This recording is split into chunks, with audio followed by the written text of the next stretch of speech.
Hi friends, अभिमान academy एक बार फिर से आपका स्वागत है।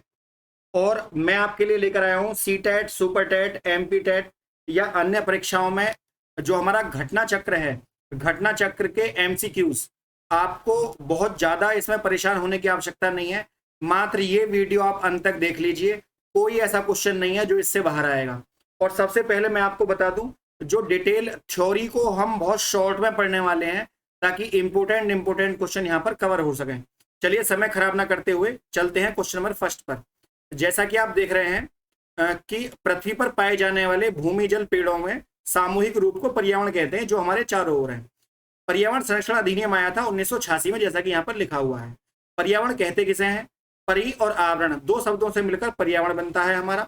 और पर्यावरण में देखिए, ये पर्यावरण है। पर्यावरण की विभिन्नताएं क्या है, इसके कारण क्या है? इसमें जलवायु में परिवर्तन है, मृदा में चेंज है, स्थल हमारी जमीन चेंज है, हमारी मिट्टी चेंज है, हमारी जलवायु चेंज है। ये इसके संगठक कौन से हैं? इसके संगठक हमारे तीन हैं। कौन कौन से? भौतिक संगठक में आते हैं जल, पानी और हवा। ठीक। और जैविक में कौन से आते हैं? जैविक में आते हैं पेड़ पौधे, मनुष्य, जंतु और छोटे छोटे बैक्टीरिया वगैरह, ये सब आते हैं। और हमारे जो ऊर्जा का संगठक है उसमें सौर सौर ऊर्जा और भूतापीय ऊर्जा, दो तरह की। कई बार बच्चे क्वेश्चन में ऐसे ही फंस जाते हैं, तो आपको एक ही डायग्राम से बहुत सारे क्वेश्चन यहाँ पर कवर होने वाले हैं। फिर ये कहते हैं स्तर कौन कौन से हैं पर्यावरण के? पर्यावरण के दो स्तर हैं, एक है लघु स्तर, एक है वृहत स्तर। लघु मतलब छोटा, वृहत मतलब बड़ा। तो छोटे स्तर पर जीवाणु का पर्यावरण जो है वो एक लघु पर्यावरण है, और बड़े पर जैसे वृक्ष का पर्यावरण है ये बड़ा हो गया।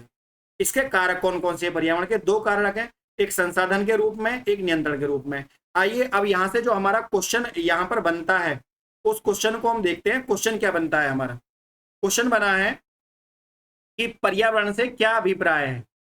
ठीक, जैसा कि आप अपने सामने देख रहे होंगे, पर्यावरण से क्या अभिप्राय है। तो पर्यावरण से हमारा अभिप्राय क्या हो जाएगा? यहाँ पर पर्यावरण से हमारा अभिप्राय है डी ऑप्शन। लेकिन डी ऑप्शन क्यों है? पहले आप चारों ऑप्शन को पढ़ लीजिए। देखिए, भूमि, जल, वायु, पौधे, प्राकृतिक दुनिया जो इसके चारों ओर अस्तित्व में है, वो सब पर्यावरण है।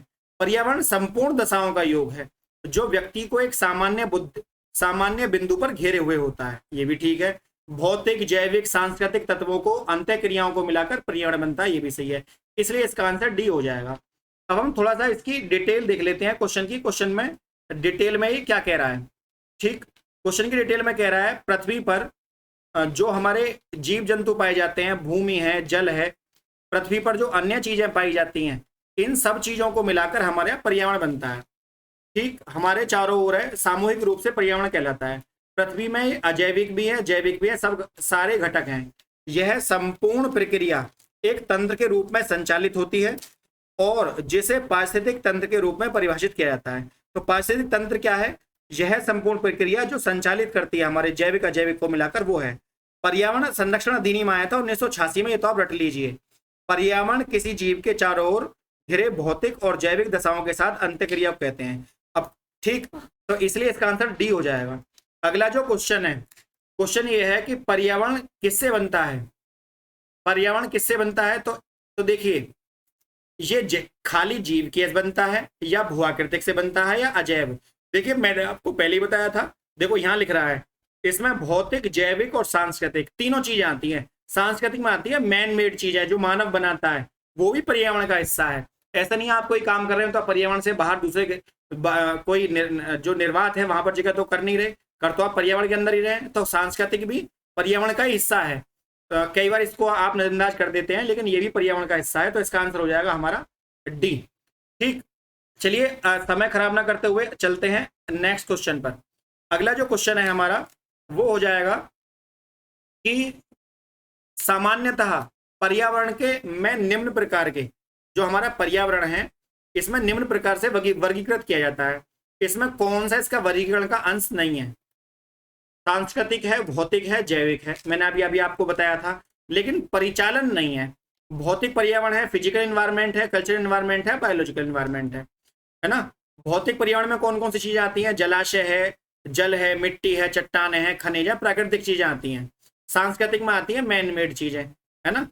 और राजनीतिक स्थितियां भी शामिल होती हैं। जबकि जैविकीय पर्यावरण में वनस्पति, जीव जंतु और सूक्ष्म जीव आते हैं। लेकिन ये जो परिचालन है ये इसका हिस्सा नहीं है। तो इसमें आप बहुत ही आसान तरीके से इसको आप याद कर सकते हैं। देखिए यहाँ पर जब भी मैं केवल आपको इस घटना चक्र के इस बुक में आपको केवल 2 चीजें याद करवाऊंगा, उन पर आप ध्यान देना, ज्यादा थ्योरी याद नहीं करनी है, बहुत कम चीजों से हमें इस क्वेश्चन को कवर करना है। पहला मैं आपको करवाऊंगा डायग्राम से तैयारी, दूसरा मैं आपको कराऊंगा खाली क्वेश्चन, और कहीं कहीं मेन क्वेश्चन आएगा, हम उसको देख लेंगे। जैसे टिकाऊ विकास की आवश्यकता क्या क्या है, तो टिकाऊ विकास में जैविक अधिवास से संबंधित होता है, प्राकृतिक इफेक्टिव यूटिलाइजेशन ऑफ रिसोर्सेज होता है, प्राकृतिक संसाधनों का संशोधन होता है, पर्यावरण के आधारभूत कारकों का संदर्भ होता है, और वर्तमान जो हमारी पर्यावरण की स्थिति है वो होती है। ये तो होती है पर्यावरण से संबंधित सूचना है। लेकिन मनुष्य और उसकी क्रियाकलाप क्या है? मनुष्य क्या कर सकता है? जनसंख्या वृद्धि करेगा, जनसंख्या का आकार बढ़ाएगा, विभिन्न संसाधन जो खाद्य उपलब्धता है उसको देखेगा, गैर अनिवार्य संरचनात्मक सुविधाएं आती हैं, औसत जीवन स्तर आता है, प्रति व्यक्ति आ जाते हैं तकनीकी स्तर। ये है हमारा सस्टेनेबल डेवलपमेंट, सतत विकास की अवधारणा है हमारी। 1987 में आपको बता दूं मैं, 1987 में इसकी जो है शुरुआत हुई थी। थोड़ा सा डिटेल इसके बारे में आप देख लीजिए ताकि आप इसके ऊपर प्रकाश डाल सकें। देखिए जो हमारा सतत विकास का मैटर था, ये धारणीय विकास प्राकृतिक संसाधनों के उपयोग से अंतर्गत पीढ़ीगत संवेदनशीलता का विषय है। देखिए सस्टेनेबल जो डेवलपमेंट वर्ड है, सस्टेनेबल डेवलपमेंट, तो सस्टेनेबल डेवलपमेंट ये वर्ड आया कहाँ से? देखिए सस्टेनेबल डेवलपमेंट का मतलब ये है हम प्राकृतिक चीजों को सबको खुद ही ना खत्म कर दें, हम अपनी आने वाली पीढ़ियों को क्या देंगे? तो जो हमारी नई पीढ़ी आने वाली है उसके लिए अपनी प्राकृतिक चीजों को बचाकर रखना सस्टेनेबल डेवलपमेंट कहलाता है। इसलिए कहा जाता है इफेक्टिव यूटिलाइजेशन ऑफ रिसोर्सेज। हम अपने प्राकृतिक चीजों का किस तरीके से यूज करते हैं, ये सब चीजें इसमें आती हैं। अब इसकी डिटेल पढ़ लेते हैं थोड़ा सा। डिटेल क्या कहती है? डिटेल में कहा गया है कि हमारी जितनी भी आवश्यकताएं हैं 1987 में world Commission on Environment and development WCED ने अपनी रिपोर्ट अवर कॉमन फ्यूचर में की थी। मतलब इसकी जो शुरुआत हुई थी 1987 में अवर कॉमन फ्यूचर में हुआ था इसमें। तो इसमें 1992 में आयोजित पृथ्वी सम्मेलन में घोषित एजेंडा 21। अब क्वेश्चन ये आ गया, क्वेश्चन ये बन गया कि जो एजेंडा 21 है वो कब आया? एजेंडा 21 आया था 1992 में। इसका आंसर यहां मिल गया। दूसरा WCED की फुल फॉर्म क्या है, ये आ जाएगी। तो World Commission on Environment and Development आ गया यहाँ पर। और इसमें अवर कॉमन फ्यूचर, ये इस रिपोर्ट में छपा था। अवर कॉमन फ्यूचर, इसको भी आप याद कर लें। जो PCS वाला बच्चा है वो इसको वर्ष 2002 में इसमें जो है सतत विकास जो इसका मोटिव था वो जोड़ा गया। और world Commission on Environment and development इसको हिंदी में कहते हैं, जिसको इंग्लिश में कहा जाता है world Commission on Environment and development द्वारा 1987 में एक रिपोर्ट प्रकाशित गई अवर कॉमन फ्यूचर, जिससे भावी पीढ़ी मतलब नई आने वाली पीढ़ी को हम क्या दे सकते हैं। अब यहां से क्वेश्चन बनता है, क्वेश्चन ये बनता है कि सतत विकास मानव समाज के कल्याण के लिए महत्वपूर्ण है। सही बात है। क्या इसका कारण यह है कि सतत विकास से अभिप्राय ऐसे विकास से है जो भावी पीढ़ी, आने वाली पीढ़ी की जरूरत को पूरा करने की योग्यता को प्रभावित किए बिना वर्तमान समय की आवश्यकताओं को पूरा करे। मतलब जो हमारी वर्तमान में आवश्यकता है, क्या हम उनको पूरा करने से इसको हम कंप्लीट कर सकते हैं? तो कथन ए सही है, इसका आर जो कारण है वो ठीक नहीं है। या आगे देखिए, आगे हम इसके और ऑप्शन पर प्रकाश डाल लेते हैं। 2 ऑप्शन इसके यहाँ भी हैं, या ए सही है आर गलत है, या आर सही है ए गलत है। ठीक, तो देखिए ये दोनों ही बात ठीक है। इसका जो आंसर हो जाएगा हमारा वो हो जाएगा ए ऑप्शन। क्यों? क्योंकि ए और आर दोनों सही हैं और आर ए की सही व्याख्या करता है। क्योंकि मानव समाज का कल्याण के लिए ही सस्टेनेबल डेवलपमेंट आया है। हमारी जो आने वाली पीढ़ी है हम उसको योग्यता को प्रभावित ना करें और बिना वर्तमान समय की आवश्यकता को पूरा करें। ठीक है, हम उसके लिए कुछ और वैकल्पिक मार्ग खोजें ताकि हम अपना काम और चीजों से चला सकें, ताकि आने वाली पीढ़ी को उसके अनुपात के हिसाब से वो सब चीजें मिलें जो उनको मिलनी चाहिए। देखिए यहाँ पर थोड़ा सा इसका डिटेल भी छापी हुई है। मैंने जैसा कि आपको बताया था, world Commission on environment development WCED द्वारा 1987 में अवर कॉमन फ्यूचर, जिसे ब्रेटलैंड रिपोर्ट भी कहते हैं, ये इस नाम से भी आ सकता है, ऑप्शन में याद रखना इसको आप। अगला क्वेश्चन है 1987 में संयुक्त राष्ट्र में पर्यावरण में संबंधित एक प्रतिवेदन की प्रस्तुति के उपरांत धारणीय विकास सस्टेनेबल डेवलपमेंट पर चर्चा हुई। यह प्रतिवेदन किसके लिए था? देखो ऑप्शन आ गया, अवर कॉमन फ्यूचर के लिए था। अवर कॉमन फ्यूचर, मैंने आपको इसका पहले ही ये याद करवा दिया है। इस क्वेश्चन को भी हम यहाँ से, एक और क्वेश्चन हमारा आ रहा है, इसको भी हम साथ के साथ कवर कर लेते हैं ताकि हमें हमारा समय जो है यहाँ पर बच जाए। समय का भी देखिए बहुत बड़ा रोल होता है। अगला जो क्वेश्चन है, ये क्वेश्चन यहाँ पर ये लिखा हुआ है कि धारणीय विकास किसके उपयोग के लिए अंतर पीढ़ीगत संवेदनशीलता का विषय है। धारणीय विकास किसके लिए अंतर पीढ़ीगत संवेदनशीलता है? तो देखिए प्राकृतिक संसाधन के लिए है। मैंने आपको क्या कहा था? Effective utilization of natural resources. प्राकृतिक चीजों का संसाधन आप किस तरीके से करते हैं, इसी को धारणीय विकास कहा जाता है। सस्टेनेबल डेवलपमेंट की ये परिभाषा को पूरा करता है। अगला क्वेश्चन ले लेते हैं हम यहाँ पर। अगला जो हमारा क्वेश्चन है वो है सतत विकास। सतत विकास में वो ये कह रहा है, सतत विकास आवश्यक है किसके लिए? सतत विकास की आवश्यकता जैविक के लिए, प्रदूषण के लिए, निर्धनता को घटाने के लिए, सभी के लिए। देखिए इन सब चीजों को रोकना है तो हमें सस्टेनेबल डेवलपमेंट का काम अपनाना पड़ेगा। इसमें हमारा जीव भी आ गया, प्रदूषण को रोकना भी आ गया, गरीबी को हटाना भी आ गया, हर चीज आती है यूटिलाइजेशन में। अगला क्वेश्चन यहाँ पर ये हो जाएगा, 1987 में जो रिपोर्ट बनी थी सस्टेनेबल डेवलपमेंट की, धारणीय विकास की, उसका प्रतिवेदन क्या था? मैंने पहले ही बताया था, अवर कॉमन फ्यूचर इसका आंसर है। मैंने इस क्वेश्चन को 1 मिनट पहले ही कवर किया हुआ है। अगला क्वेश्चन हम देख लेते हैं क्या है। अगला क्वेश्चन है हमारा कि निम्नलिखित को काल क्रम के हिसाब से लगाइए। अब देखिए काल क्रम में लगाने के लिए आपको इनका काल जो है वो पता होना चाहिए कि हमारा इनका क्या सीरीज इनकी बैठती है। जैसे कि रियो पृथ्वी सम्मेलन, ब्रटलैंड आयोग। ब्रटलैंड आयोग हमने अभी अभी पढ़ा है, कब आया था? 1987 में आया था ब्रटलैंड आयोग। Montreal protocol, the limit to growth. तो मैं आपको बताऊं, इनमें सबसे पहले जो आया था द लिमिट टू ग्रोथ आया था 1972 में, 1972 में। मॉन्ट्रियल प्रोटोकॉल कब आया था हमारा? मॉन्ट्रियल प्रोटोकॉल आया है हमारा 1989 में, 1989 में, यहाँ आप देख सकते हैं। ठीक। और रियो सम्मेलन आया था हमारा 1992 में, 1992 में। तो अगर हम इन्हें कालखंड के हिसाब से लगाएंगे तो सब ये आ जाएगा 4 2 3 1, 4 2 3 1। आप इसको ऐसे भी याद रख सकते हैं कि इनमें सबसे पहले जो आया था वो आया था the limit to growth report आई थी, और सबसे लास्ट में आई है मॉन्ट्रियल प्रोटोकॉल 1989 में। ठीक है। भारत में जो इकोनॉमिक वो क्राइसिस हुआ था 1992 में, उससे 2-3 साल पहले ही आया था। देखिए अब हम पढ़ेंगे कार्बन चक्र और जल चक्र के बारे में। जहां तक कार्बन चक्र के बारे में बात हम करते हैं, कार्बन चक्र में पर्यावरण विभिन्न अजैविक और जैविक घटकों से मिलकर बना है।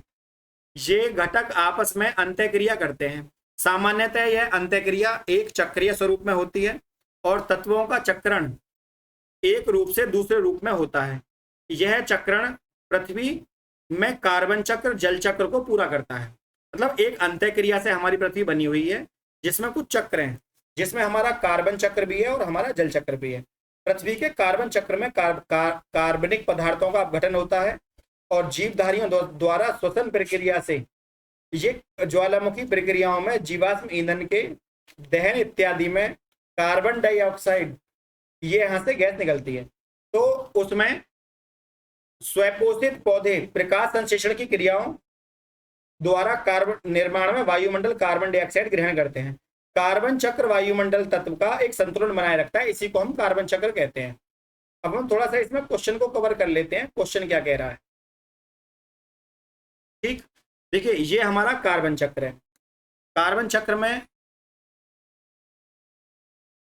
ठीक, ये हमारा कार्बन चक्र है। अब हम कार्बन चक्र के बारे में इसमें एक डायग्राम देख लेते हैं। उस डायग्राम से आपको थोड़ा सा ज्यादा समझ में आ जाएगा, ऐसा मुझे उम्मीद है। अब देखिए वायुमंडल में CO2 है। CO2 पेड़ पौधे सौंपते हैं। पेड़ पौधे क्या करते हैं, फिर कार्बनिक को जंतु में चला जाता है, पेट्रोलियम बन जाता है या तो जमीन में दब के, या अकार्बनिक कार्बोनेट या सल्की बन जाता है। जमीन में दबने के बाद पेड़ पौधों का कोयला बन जाता है। या वायुमंडल में जो CO2 है वो कार्बोनेट पानी में चला जाता है, फिर चूना पत्थर या अन्य प्रक्रिया, कार्बन चक्र है। और श्वसन और विघटन से दोबारा लौट कर आता है पेड़ पौधों में। ये कार्बन चक्र हो गया। दू, दूसरा इसका एक प्रकार ये भी है कि कार्बन पृथ्वी की बहुत सारी अवस्थाओं में पाया जाता है, मूल रूप से ग्रेफाइट और हीरे में पाया जाता है। हीरा कार्बन का सबसे शुद्ध रूप है, ये आपको पता भी होगा। दूसरी ओर जल चक्र में सारी विकिरण की सबसे महत्वपूर्ण जो हमारी चीजें हैं वो पाई जाती हैं। अब हम इसका क्वेश्चन जो है यहाँ पर ले लेते हैं, ताकि हम ये देखेंगे आपने इस थ्योरी से क्वेश्चन को कितना समझा। ठीक, देखिए एक डायग्राम को मैं छोड़ना नहीं चाहूंगा बिल्कुल भी, ये डायग्राम बहुत ही अच्छा है, इसमें सब कुछ बहुत डिटेल में समझाया गया है। डायग्राम में क्या कहा गया है कि हमारा समुद्र और नदी है। ठीक, समुद्र नदी से क्या होता है, पानी सूरज ने लिया, लेकिन पानी क्या हुआ, भाप बन के ऊपर उड़ा, जल का वाष्पीकरण हुआ, बादल बन के तापमान कम हुआ, और तापमान कम होने की वजह से पानी फिर दोबारा बरसा, ओले हुई, वर्षा हुई, और जल दोबारा यहाँ आ गया। या एक दूसरा भी हो सकता है कि पेड़ पौधे जो है वाष्पोत्सर्जन करके उस ऊष्मा को बनाए रखें, और वो पानी फिर कुछ पानी जमीन में चला गया, भूजल बन गया वो, और कुछ पानी समुद्र नदियों से समुद्र में चला गया, पर्वतों के ऊपर आया, फिर नदियों में आया, फिर समुद्र में आया, फिर दोबारा वाष्पीकरण, और ये प्रक्रिया लगातार चलती रहती है। वायुमंडल में नमी सभी प्रकार से बूंदा बूंदी। अब ये क्वेश्चन है, इसका क्वेश्चन ये है कि विचार कीजिए, प्रकाश संश्लेषण, श्वसन, जैव पदार्थ या ज्वालामुखी, कौन सी क्रियाएं पृथ्वी के कार्बन चक्र में कार्बन डाइऑक्साइड से जोड़ती हैं। तो देखिए, कार्बन डाइऑक्साइड से 2, 3, 4, ऑप्शन 2, 3, 4 सांस लेंगे तो हम कार्बन तो लेंगे, और पेड़ पौधे क्या करते हैं, कार्बन डाइऑक्साइड लेते हैं, ऑक्सीजन छोड़ते हैं, तो श्वसन से चला जाएगा। जैव पदार्थ भी इसका अपचय करते हैं, और अगला ज्वालामुखी क्रियाएं भी होती हैं कार्बन में। लेकिन प्रकाश संश्लेषण की क्रिया में वाष्पीकरण होता है, ना कि कार्बनीकरण। तो यहाँ पर ये इसका प्रकाश संश्लेषण, अगर पेड़ पौधे का से जुड़ा हुआ आंसर होता तो इसका आंसर यहाँ पर ठीक हो जाता। अगला क्वेश्चन कवर कर लेते हैं। नेक्स्ट क्वेश्चन जो है हमारा वो ये है कि निम्नलिखित में से कौन सा कार्बन चक्र का कार्बन डाइऑक्साइड की मात्रा को बढ़ाता है, कार्बन डाइऑक्साइड की मात्रा को बढ़ाता है। अब नहीं बढ़ाता है, श्वसन, प्रकाश संश्लेषण। देखिए, प्रकाश संश्लेषण कार्बन डाइऑक्साइड से कोई लेना देना नहीं है, इसका काम ऑक्सीजन को बनाना है, जल का वाष्पीकरण करना है प्रकाश संश्लेषण में, जबकि जैविक पदार्थ ज्वालामुखी और श्वसन में तीनों में आता है। अगला क्वेश्चन है, सौर विकिरण की सबसे महत्वपूर्ण भूमिका क्या है, सौर विकिरण की, कार्बन चक्र में, हाइड्रोजन चक्र में, जल चक्र में। देखिए, सौर विकिरण जरूरी है जल चक्र में, मैंने बताया जल का वाष्पीकरण करता है। एक बहुत ही इंपॉर्टेंट क्वेश्चन जो बार बार आपकी परीक्षाओं में आता है कि हमारी पृथ्वी पर कितना नाइट्रोजन है, कितना ऑक्सीजन है, इसकी एक मैं टेबल आपको दे देता हूं। देखिए, यहाँ पर दिया हुआ है नाइट्रोजन हमारी धरती पर कितना है, 78%, ऑक्सीजन कितना है 20.9%, ऑर्गन कितना है 0.93, कार्बन डाइऑक्साइड 0.3। देखिए, इतना सा कार्बन डाइऑक्साइड परेशान कर रहा है, आप समझ सकते हैं।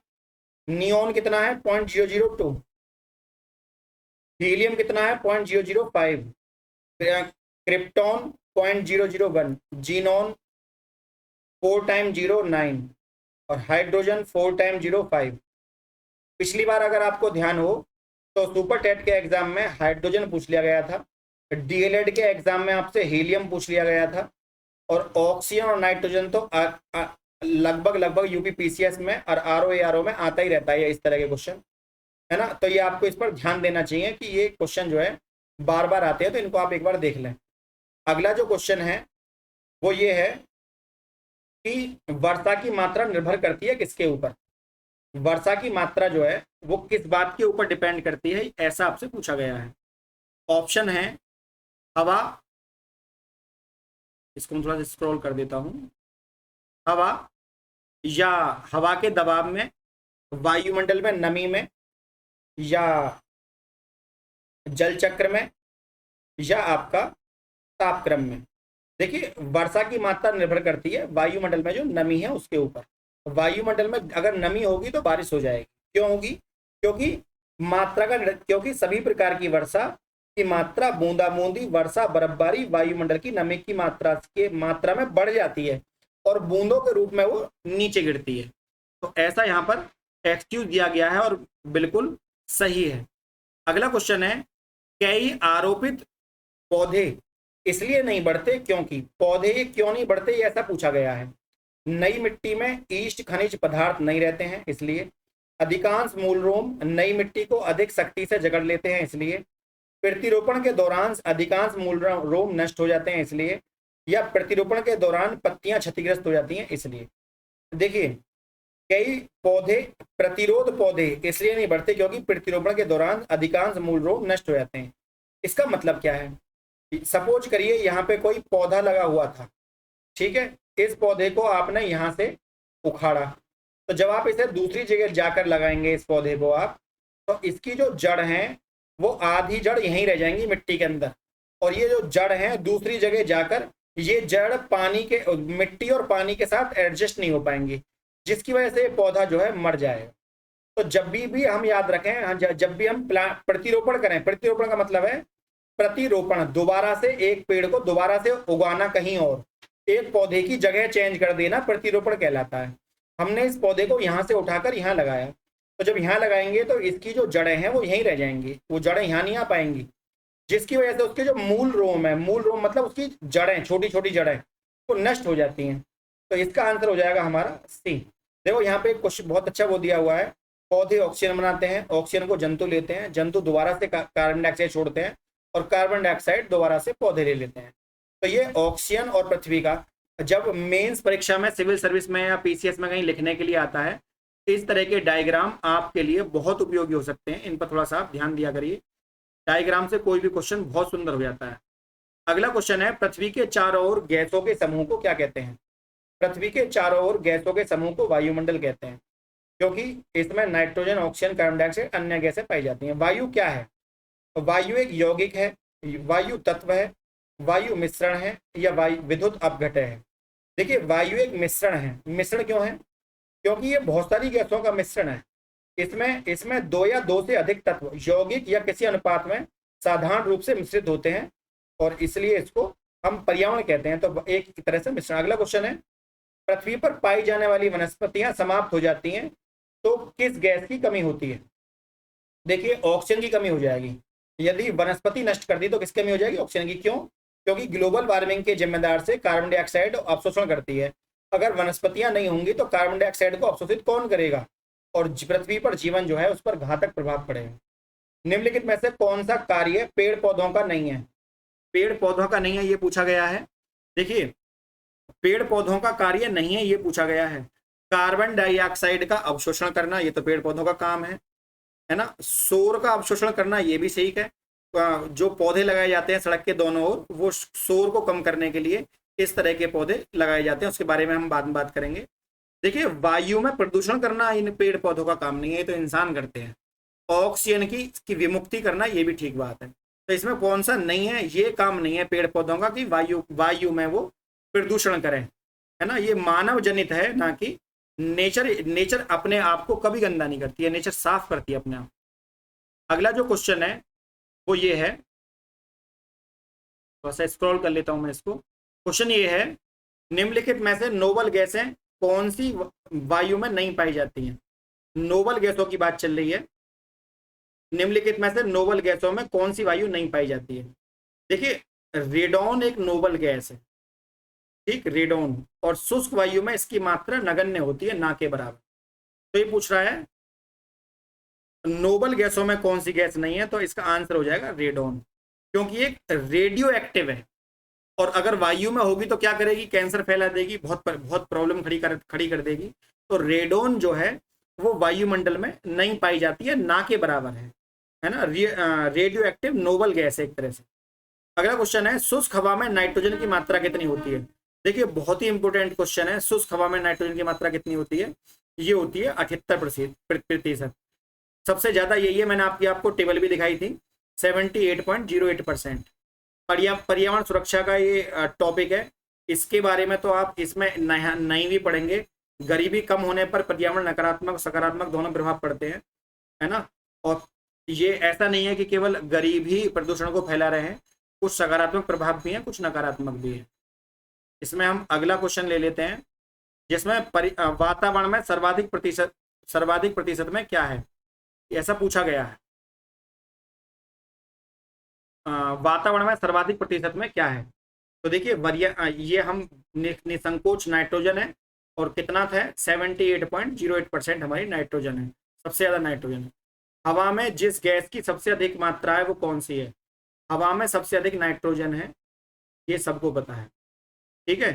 कागज के थैलों का प्रयोग करें अगर हम, तो वाता इसका इसका प्रत्यक्ष संबंध है, तो हमें कागज के थैले वगैरह यहाँ पर यूज नहीं करने हैं। देखिए कोई भी ऐसा क्वेश्चन आपको नहीं छोड़ना है जिससे जो हमारा टॉपिक है उसको हेल्प मिलती है ना। अब मैं आपको सतत धारणीय विकास के वो 17 टॉपिक बताऊंगा कौन कौन से हैं। सबसे पहले हमारे ये 2-3 क्वेश्चन है, इनको भी हम ले लेते हैं, उसके बारे में इसके बारे में बात करते हैं। पर्यावरण अपकर्षण से पर्यावरण अपकर्षण क्या है? तो देखिए पर्यावरण अपकर्षण में पर्यावरण गुणों का पूर्ण रूप से निम्नीकरण है, मानवीय क्रियाकलापों से विपरीत परिवर्तन लाना है, पारिस्थितिक विभिन्नता के परिणाम स्वरूप पारिस्थितिकीय असंतुलन को करना, ये है। मतलब पूरी तरीके से पर्यावरण को नष्ट कर देना पर्यावरण अपकर्षण कहलाता है। प्राकृतिक आवास का विनाश कर देना, जैव विविधता को हानि करना, प्राकृतिक संसाधनों को खो देना, नुकसान कर देना, पर्यावरण में होने वाला नुकसान अपकर्षण में आता है। अपक्षय किसे कहते हैं? अपक्षय, तो देखिए चट्टानों का टूटना अपक्षय कहलाता है। प्राकृतिक क्रिया जो चट्टान को सूक्ष्म कणों में तोड़ देती है अपक्षय कहलाती है। और अब हम बात कर लेते हैं कि जो हमारे 17 टॉपिक हैं, 17 जिसको हम एजेंडा 20, एक तो एजेंडा 21 है, आपने सुना होगा। एक आता है हमारा जो सतत धारणीय विकास में 17 बातें हैं हमारी। 17 बातें कौन कौन सी हैं? मतलब 17 पॉइंट एचडीजी गोल्स बोलते हैं जिनको हम, वो हमारे एचडीजी गोल्स कौन से हैं? ये बहुत ही, जो बच्चे आईएएस की तैयारी कर रहे होंगे उनको ये बात पता होगी, मेरे बताने की आवश्यकता नहीं है। ठीक, 17 के 17 आप एक बार या तो कॉपी पे नोट कर लें या इनको आप याद कर लें। ये हैं गरीबी की समाप्ति करना, भुखमरी से मुक्ति करना, लोगों के लिए स्वास्थ्य और आरोग्यता, गुणवत्तापरक शिक्षा, लैंगिक समानता, जल और स्वच्छता, किफायती स्वच्छ ऊर्जा, उत्कृष्ट कार्य में आर्थिक विकास, उद्योग नवाचार और बुनियादी ढांचे का विकास, असमानता में कमी, संवहनीय शहरी और सामुदायिक विकास करना, जिम्मेदारी के साथ उपयोग और उत्पाद, और जलवायु के कार्य। अगर आपको नहीं दिख रहा हो तो मैं इसको स्क्रॉल करके थोड़ा सा और ऊपर कर देता हूं ताकि आपको ये दिख जाए। ठीक, थोड़ा सा एक बार आप इनको नोट कर लीजिए। जल और स्वास्थ्य, किफायती ऊर्जा, उत्कृष्ट कार्य विकास, नवाचार, बुनियादी ढांचे का विकास, असमानता है जो है इसमें कमी लाना, संवहनीय शहरी और समुदाय का विकास करना, जिम्मेदारी के साथ खर्च करना प्रोडक्ट को, जलवायु पर कार्रवाई करना, जलीय जीवों की सुरक्षा करना, स्थलीय जीवों की भी सुरक्षा करना, शांति न्याय को सशक्त बनाना, लक्ष्यों के लिए भागीदारी करना। एसडीजी 3 सभी आयु वर्गों के लिए स्वस्थ और आरोग्य जीवन को बढ़ावा देने के लिए सुनिश्चित करता है। इसको हम क्या बोलते हैं? एसडीजी। एसडीजी को कहा गया है सस्टेनेबल डेवलपमेंट गोल्स, इसलिए इनको एसडीजी कहा गया है। और मैं आपको बता दूं इसकी एक डेट भी है। इसकी अगर ये क्वेश्चन ये आ जाए कि इनको हमें कब तक पूरा करना है, तो सन 2030 तक हमें इन लक्ष्य को पूरा करना है। अगर आप कहें तो मैं इसको आपको दिखा भी देता हूं कि एसडीजी गोल्स को हमें कैसे पूरा करना है। ठीक, ये देखिए आप देख सकते हैं 2030 तक प्रयासों की प्रगति में जानने में सस्टेनेबल डेवलपमेंट गोल इंडेक्स का निर्माण किया गया है। 17 ऐसे इसमें लक्ष्य हैं। 2021 में भारत इसमें 120वें स्थान पर था। करंट अफेयर में मैंने आपको पढ़ा दिया, 127 नंबर पर चला गया भारत। पहले नंबर पे बहुत दिनों से फिनलैंड या स्वीडन और डेनमार्क, इनकी स्थिति है। सस्टेनेबल डेवलपमेंट के बारे में बता चुका हूँ 2030 तक के लिए। रियो में जो सम्मेलन हुआ था, रियो सम्मेलन, ये आप याद रखें 2012 में हुआ था। ठीक है, अगला क्वेश्चन हम यहाँ पर ले लेते हैं समय खराब ना करते हुए। अगला जो हमारा क्वेश्चन है वो ये है, देखिए अलग अलग है। पाकिस्तान का 129 नंबर है। अब पहले एक यहाँ पर हम क्वेश्चन उठा लेते हैं। देखिए सस्टेनेबल डेवलपमेंट से हर बार एक क्वेश्चन हमारा आता ही है पेपर में, तो इस दृष्टि से बड़ा महत्वपूर्ण है। ठीक, ये हमारा क्वेश्चन है ये वाला। ठीक, धारणीय विकास सस्टेनेबल डेवलपमेंट पहली बार 1972 में आया, और एक शैक्षिक विचार मंडल थिंक टैंक ने, जिसे क्लब ऑफ रोम कहा जाता है, इसको प्रस्तावित किया था। ठीक बात, ये गलत बात है। दूसरा, धारणीय विकास 2030 तक प्राप्त करने हैं, ये बात ठीक है। तो इसमें केवल दूसरा सही है, क्योंकि 1972 में नहीं, 2012 में 2012 में रियो सम्मेलन में इसको लाया गया था सस्टेनेबल डेवलपमेंट को, और 2030 तक के लिए लक्ष्य 2012 में, ना कि 1972 में। जेनेवा कन्वेंशन जो का है उसको आगे बढ़ाया गया है एजेंडा 21 के थ्रू। अगला क्वेश्चन ये है कि वर्ष 2003 में यूएनओ द्वारा सतत विकास को इसको घोषित किया गया है, सतत विकास का वर्ष 2003 में, सतत विकास का वर्ष 2003 को घोषित किया गया था यूएनओ द्वारा। ठीक है, भारत में 55% जो आबादी है वो इसी के ऊपर डिपेंड है, इसके बारे में भी हम बात करने वाले हैं। अगला क्वेश्चन ले लेते हैं। अगला क्वेश्चन है हमारा, सतत विकास का लक्ष्य 2017 के सूचकांक में कौन सा स्थान है? तो देखिए 2017 का करंट अफेयर में ये आपको नहीं आने वाला है, ये आपकी नई टेबल है सतत विकास की, वो मैं उसमें आपको लिखवाऊंगा। ठीक, अगला जो हमारा क्वेश्चन है, एक ये देखिए, कोई भी ईयर वाला ना लें आप, क्योंकि ईयर वाला लेने में आपको फायदा नहीं है यहाँ पर, वो मैं करंट अफेयर में कवर करा दूंगा। धारणीय कृषि का अर्थ क्या है? आत्मनिर्भरता करना, या WTO विश्व व्यापार संगठन के मानकों को कृषि निर्यात में रोकना, निर्यात तथा आयात कर सकना, भूमि पर इस प्रकार प्रयोग कि उसकी गुणवत्ता अक्षुण्ण बनी रहे, गुणवत्ता के साथ कोई छेड़छाड़ ना हो। तो यही सस्टेनेबल एग्रीकल्चर है कि प्रकृति के साथ किसी भी तरह का कोई नुकसान हमारा ना हो। तो यही हमारा पर्यावरण को अक्षुण्ण बनाए रखने की बात है। पृथ्वी शिखर सम्मेलन में रियो समिट जो है हमारा 1992 में हुआ था, इसका एक टेबल आप देख लीजिए। कुछ एजेंसियां हैं जो पर्यावरण के लिए काम करती हैं, United Nation Development Programme, United Nation Environment Programme, World Bank, Asian Development, Asian Federation of Development, EBRD, FAO, इन सबकी फुल फॉर्म भी मैं आपको लिखवा दूंगा। IUCN, DBSA, FPBO, board, SCAF, FCO, CBD, UNFFC, Stockholm POP, या UNCCD, या Montreal protocol, या मिनीमाता, ये हमारा कुछ कन्वेंशन है। अब इस कन्वेंशन में GVF परिषद में देश और परिषद सदस्य निर्वाचन क्षेत्र है, दिशा निर्देश, प्रचलन और कार्रवाई। इसमें वैज्ञानिक और तकनीकी सलाहकार पैनल है, सचिवालय काम करता है, एक न्यायिक बोर्ड काम करता है। ये इसका ढांचा है, ये उन बच्चों को आएगा जो हमारे सिविल सर्विस की तैयारी कर रहे हैं, जो और बच्चे हैं वो इन पर ध्यान ना दें। एजेंडा 21 में मैं आपको लिखवा चुका हूँ। एजेंडा 21 स्टॉकहोम में आया था।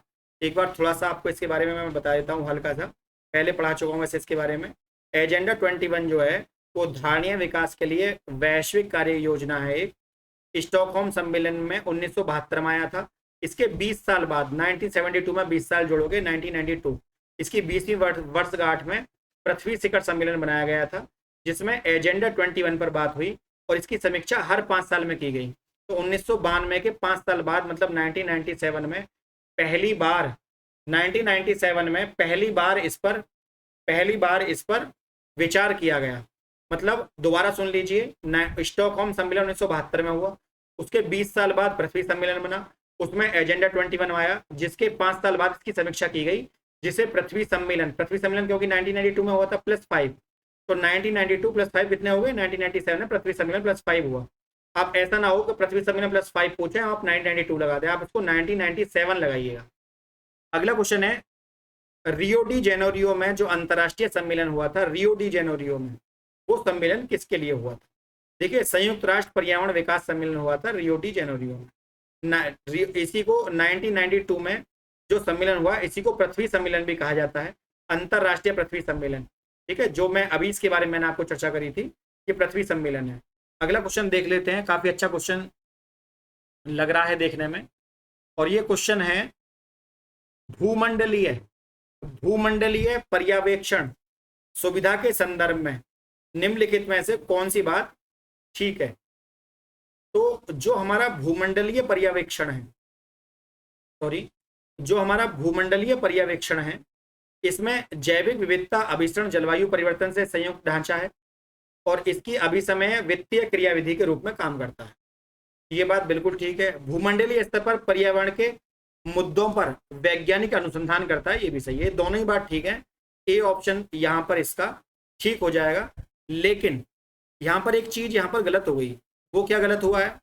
वो ये हुआ है कि रियो अर्थ समिट 1992 में आया था और भूमंडलीय पर्यावरण सर्वेक्षण जो है जलवायु परिवर्तन और संयुक्त ढांचे का भी समय है, मरुस्थलीकरण का है, ना कि वैज्ञानिक अनुसंधान का। तो यहाँ पर ये थोड़ा सा यहाँ पर गलत हो गया, वैज्ञानिक शब्द नहीं आना चाहिए था, तो इसलिए इसका खाली ए ऑप्शन यहाँ पर सही रहेगा। एजेंडा 21 में क्या है?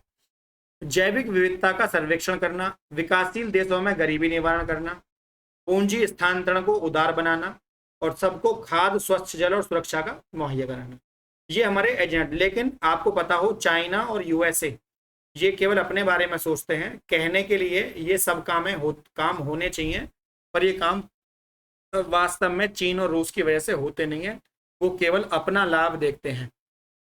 अगला जो हमारा क्वेश्चन है वो ये है, समाचार में कभी कभी दिखाने वाला एजेंडा 21 जो आता है, यह धारणीय विकास के लिए एक वैश्विक कार्य योजना है या 2002 में जोहान्सबर्ग में धारणीय विकास को विश्व शिखर सम्मेलन में? गलत है, 2002 1992 आया था, इसमें आंसर गलत हो जाएगा, पहला सही है इसका। तो इसका केवल ए ठीक है, इसका ए ऑप्शन यहाँ पर ठीक हो जाएगा। अगला हम क्वेश्चन ले लेते हैं। हमारा अगला क्वेश्चन है कि पृथ्वी शिखर सम्मेलन का आयोजन कहाँ किया गया था, है ना? तो पृथ्वी शिखर सम्मेलन जो हमारा रियो डी जेनेरियो में होता है, इसको हम रियो सम्मेलन भी कहते हैं, ये आपको पता होना चाहिए। हमारा जो रियो सम्मेलन है, रियो सम्मेलन हमारा कहाँ पर हुआ था?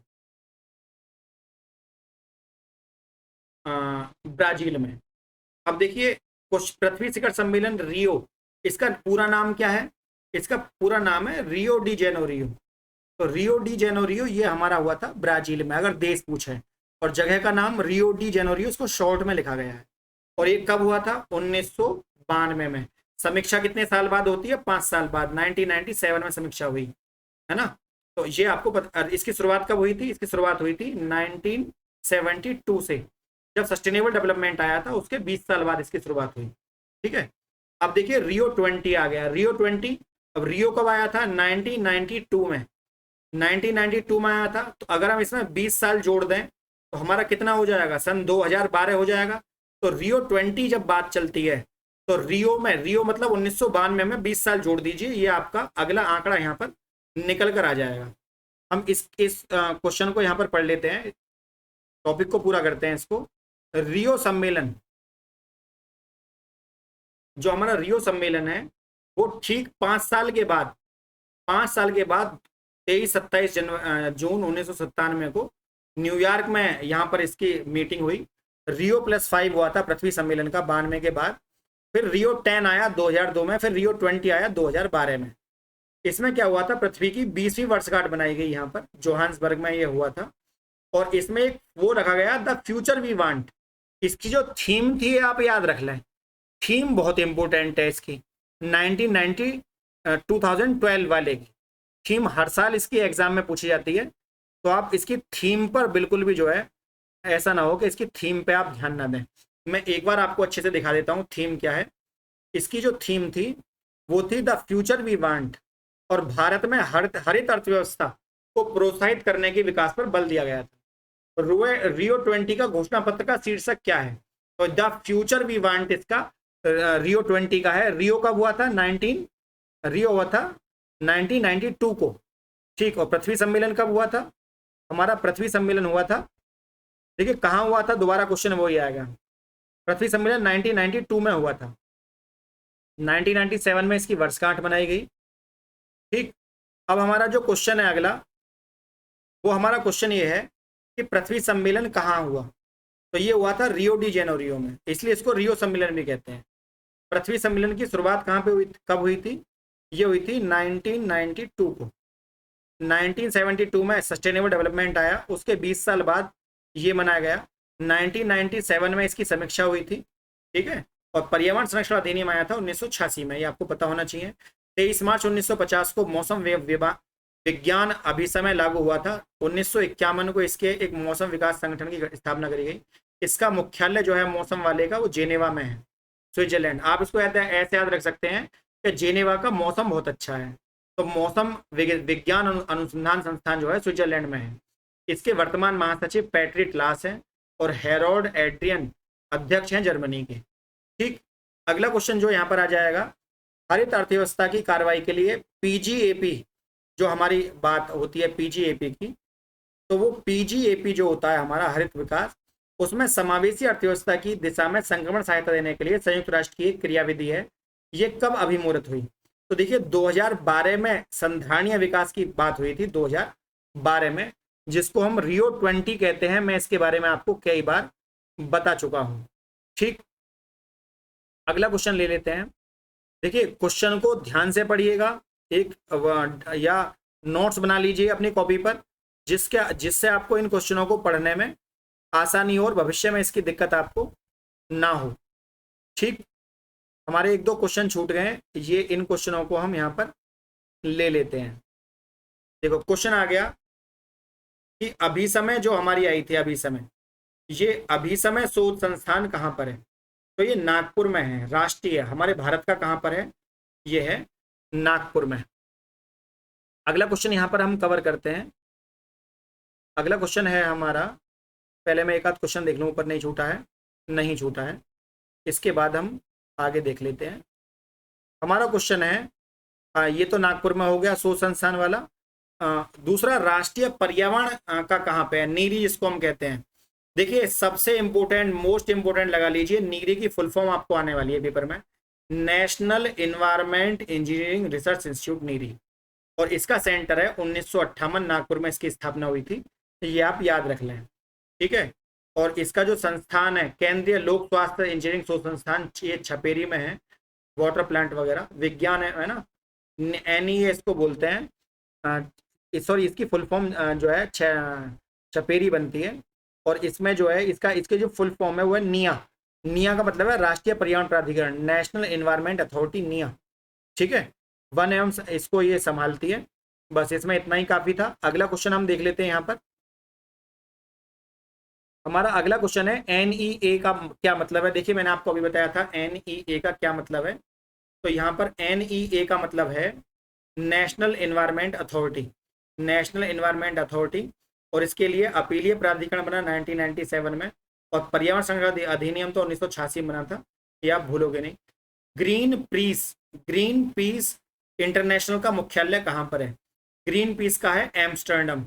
एम्स्टर्डम जो है वो नीदरलैंड का मुख्यालय, नीदरलैंड में पड़ता है एम्स्टर्डम, वहाँ की राजधानी है, तो ये वहाँ पे पड़ता है। ठीक है, एक क्वेश्चन हमारा जो है ये रह गया है, इसको भी आप देख लीजिए, मैं आपको क्वेश्चन पढ़वा देता हूँ क्या है। क्वेश्चन ये है, नेक्स्ट पेज पर देखते हैं इसको हम। ग्रीन पीस वाला हो गया। हाँ, विश्व मौसम संगठन का विज्ञान मुख्यालय कहाँ पर है? ठीक, तो जब बात मौसम की आती है तो मैंने अभी आपको बताया था मौसम कहाँ का अच्छा है, मौसम विज्ञान जेनेवा में। ठीक है ना, और इसका अनुसंधान कहाँ पे है? वो स्विट्जरलैंड में। ठीक है ना, UNEP का कहाँ पे है? यूनाइटेड नेशन एनवायरमेंट प्रोग्राम का, ये नैरोबी में है। नैरोबी केन्या की राजधानी है। अगला, संयुक्त राष्ट्र पर्यावरण सभा का चौथा संस्करण कहाँ पे हुआ? ये हुआ था नैरोबी केन्या में, चौथा वाला। ठीक है, और फिर लॉकडाउन हुआ, उसके बाद ये जो है कहीं न कहीं पर भी इसका प्रोग्राम नहीं हो पाया। अब इसका प्रोग्राम होगा। और G20 कहाँ पर हुआ था? ये आपको पता ही है, G20 भारत में हुआ था, जिसमें अफ्रीकी देशों को भी G20 का, अफ्रीकी संघ को इसका सदस्य बनाया गया। ठीक, अगला क्वेश्चन हम यहाँ पर उठा लेते हैं पर्यावरण को लेकर। भारत में पर्यावरण सुरक्षा अधिनियम कब आया? बताने की जरूरत नहीं है, 1986 में आया था, क्योंकि जैसे ये बना भारत ने इसको तुरंत अधिनियम को लागू कर दिया था अपने यहाँ पे। पर्यावरण संरक्षण अधिनियम कब आया? 1986 में। भारत सरकार द्वारा पर्यावरण संरक्षण अधिनियम कब आया? 1986 में। यूपी PCS में सेम क्वेश्चन 3 बार रिपीट हो चुका है, हैरान होने की आवश्यकता नहीं है, क्वेश्चन बार बार रिपीट होते हैं, इसलिए मैं आपको ये पढ़ा रहा हूँ। अगला क्वेश्चन है, पर्यावरण संरक्षण के ऊपर जो अधिनियम बना था वो कब हुआ? 86 में। पर्यावरण संरक्षण अधिनियम भारत सरकार द्वारा कब पारित किया गया? 1986 में। EPA पर्यावरण सुरक्षा अधिनियम अन्य किस नाम से जाना जाता है? अम्ब्रेला छाता विधान, है ना, छाता, अम्ब्रेला थ्योरी इसके ऊपर है। अगला क्वेश्चन है, जेनेटिक इंजीनियरिंग, जो जेनेटिक इंजीनियरिंग है उसके समिति का गठन कब किया गया है? ये यहाँ पर क्वेश्चन दिया हुआ है। मैं इसको रफ कर देता हूँ, आप इस क्वेश्चन को कमेंट भी जो है करें, किसी क्वेश्चन में कोई आपको मिस्टेक। आज का आंसर है 1986 में आई थी। जेनेटिक इंजीनियरिंग कब आई थी? 1986 में। थोड़ा डिटेल देख लेते हैं इसके बारे में। जेनेटिक इंजीनियरिंग हमारी जेनेटिक्स से जुड़ी हुई है। आगे इसे 1986 में आई थी। 22 जुलाई 2010 को इसका नोटिफिकेशन आया था कि जेनेटिक इंजीनियरिंग अप्रूवल कमेटी बनाई गई इसके लिए। परिसंकट में सूक्ष्म जीव, अनुवांशिक निर्मित जीव और कोशिकाओं के विनिर्माण, उपयोग, आयात निर्यात इसके ऊपर, ताकि कोई जीवों का इधर से उधर तस्करी वगैरह ना करे, इसके लिए रोक लगाई गई है। अगला है, भारत के परिप्रेक्ष्य में निम्नलिखित में से कौन सा कथन जलवायु परिवर्तन के दुष्प्रभाव में सत्य नहीं है? कौन सी बात सच नहीं है बोली गई है? आंसर हो जाएगा सी, अफ्रीका में सन सिटी आयोजित बेसिक 19वीं बैठक का शामिल ना होना, है ना। ये बात जो, अब ये देख लीजिए कौन सी बात यहाँ पर ठीक है। तो जो हमारा पहला जो पॉइंट है, जो कहा गया है क्लीन डेवलपमेंट मैकेनिज्म की स्थापना करना, ठीक बात है। और 100 करोड़ रुपए का प्रारंभिक कोष तैयार करना, ये बात भी ठीक है। भारत में स्वच्छ विकास CDM UNFCCC क्योटो प्रोटोकॉल को लागू किया गया है। तुम्हें अगर याद हो तो 15 साल पुरानी जो गाड़ी है उनको हमारे यहाँ काट दिया गया है, या उनका लाइसेंस खत्म कर दिया गया है, ताकि पर्यावरण का जो है बेसल 6 यहाँ पर लागू हो सके। बेसल एक थ्योरी है जो पर्यावरण को लेकर अपनाई गई है। तो फ्रेंड, वीडियो काफ़ी लंबी हो रही है, मैं इसके लिए पार्ट 2 लेकर आऊँगा। अब वीडियो आपको अच्छी लगी तो वीडियो को लाइक, शेयर और चैनल को सब्सक्राइब करना ना भूलें। आज के लिए इतना ही। जय हिंद, जय भारत।